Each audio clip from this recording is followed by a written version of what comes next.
Europe 1, Mélanie Gomez.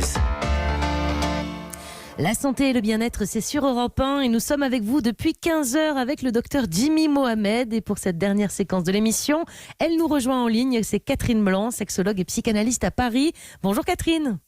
Bonjour Mélanie, bonjour Jimmy. Alors Catherine, aujourd'hui on va tenter de répondre à la question de Raphaël. Raphaël nous a écrit la chose suivante. Après 2 mois d'éloignement, je m'apprête à revoir mon amant ce week-end. J'appréhende un peu nos retrouvailles. Je crains que nous ne soyons plus aussi complices qu'avant. Qu'en pensez-vous? Catherine, sans vous se voir pendant 2 mois, c'est beaucoup pour tout le monde. Mais est-ce que c'est assez pour perdre quand même sa complicité? Je ne sais pas depuis combien de temps elle est avec son amant. Parce qu'apparemment elle nous précise que c'est son amant. Mais 2 mois, ça va quand même, non?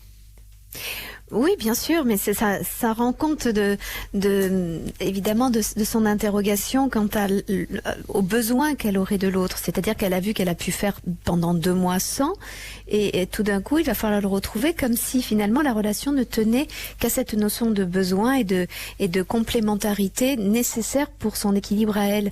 Or, son équilibre s'est trouvé pendant 2 mois, et du coup, elle suppose que la complicité ne serait plus et que la nécessité ne serait plus. Alors que la relation ne peut pas se résumer à une histoire de besoin. Si d'ailleurs tel est le cas, sans doute rend compte de cela, mais bien d'une relation qui s'établit, qui s'enrichit, où chacun s'alimente de ce qu'il est spécifiquement, de tout ce qui s'est passé pour l'un et pour l'autre pendant ce temps de confinement, de ce qu'ils ont donc à s'apporter de nouveau, et pas simplement vivre sur le passé et le passé de cette complémentarité. Il y a tout à créer justement. Jimmy Mohamed. Tout à créer, on parle de relations quand même. J'adore Jimmy, vous avez toujours... Je l'entendais ruminer un peu de son côté. C'est quand même une maîtresse qui va retrouver son amant, quoi. Voilà, c'est mon côté bougon, ma joie de vivre qui prend le dessus. Mais alors, j'ai tenté d'élargir un tout petit peu le cadre, mais est-ce que justement les retrouvailles avec son amant ou avec son époux, son épouse légitime est malgré tout parfois chamboulée, parce que désormais le climat est particulier, on a porté des masques, on a peur du virus, et donc on vit une situation un peu stressante, non ? Bien sûr qu'on vit une situation stressante. D'abord, précisons qu'un amant n'est pas nécessairement un homme marié, et ce n'est pas nécessairement une femme qui parle en tant que femme mariée. Être amant ne veut pas dire qu'on est dans l'infidélité, Jimmy. Autant pour moi. C'est une relation sexuelle consommée de 2 personnes qui vivent chacune de leur côté, et pas nécessairement qui sont dans la faute. Donc rassurez-vous, Catherine, de je suis vieux jeu. Désolé. Oui, voilà, vous bougonnez, je vous entends comme ça là. Donc... mais bon, ça peut quand même être difficile là. Masque, virus, peur, on est peut-être un peu stressé.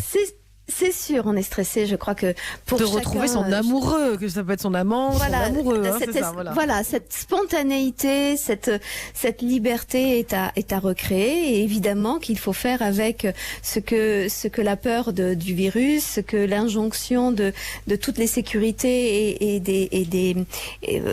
à mettre en place, évidemment, qui sont à respecter. Comment on va pouvoir tout d'un coup assouplir cela d'une façon pérenne. Évidemment que ça vient un peu chambouler les relations, et ce d'autant plus, encore une fois, que pendant 2 mois, qu'est-ce qui s'est passé? Est-ce que l'autre pense toujours à moi? Est-ce que j'ai toujours pensé à l'autre? Est-ce qu'il est vraiment nécessaire? Donc c'est en ce sens que je dis qu'il va falloir créer une nouvelle relation sur la base d'une relation existante. Donc il va falloir faire preuve d'imaginaire et avancer pas à pas, petit à petit dans le lien à l'autre. Et peut-être que justement les nécessités de distance dans un premier temps, donneront l'excuse du temps qu'il nous faut pour nous réapprivoiser, parce que ce n'est pas parce qu'on a été amant joyeusement et spontanément qu'il faut tout d'un coup se ressauter dessus. Il y a eu 2 mois qui se sont produits là dans le cadre. J'allais dire ils ont qu'à aller au resto d'abord, mais non, c'est fermé, donc. Voilà, donc mais ils peuvent faire un pique-nique. Il fait beau, il va faire beau, voilà, donc ils peuvent faire un pique-nique.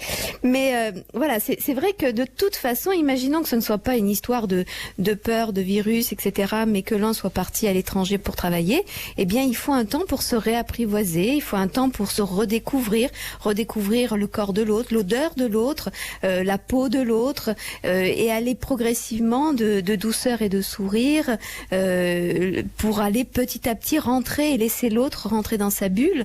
Voilà, c'est aussi joli. Il va y avoir certainement des pudeurs à rebousculer, et donc un décor conquête à faire, et ça c'est chouette puisque finalement on se rend bien compte que ce qui fait tout l'élan des relations, c'est aussi ce passage de la difficulté entre pudeur et impudeur accordée ou liberté, voile levé. Donc voilà, c'est une occasion. On peut avoir peur, mais justement, n'ayons pas peur de nos peurs. La peur n'annule pas le danger. Allons vers la vie, allons vers l'autre, et il sera toujours temps de mesurer ce qui est possible ou ce qui ne l'est plus. Merci beaucoup Catherine pour votre optimisme. Et donc un amant, c'est pas forcément une relation extra-conjugale. On aura au moins retenu ça, Jimmy. Vous avez compris. Et arrêtez de bougonner, Jimmy. Hein. C'est ça. Merci beaucoup Jimmy aussi. On se retrouve bien sûr demain.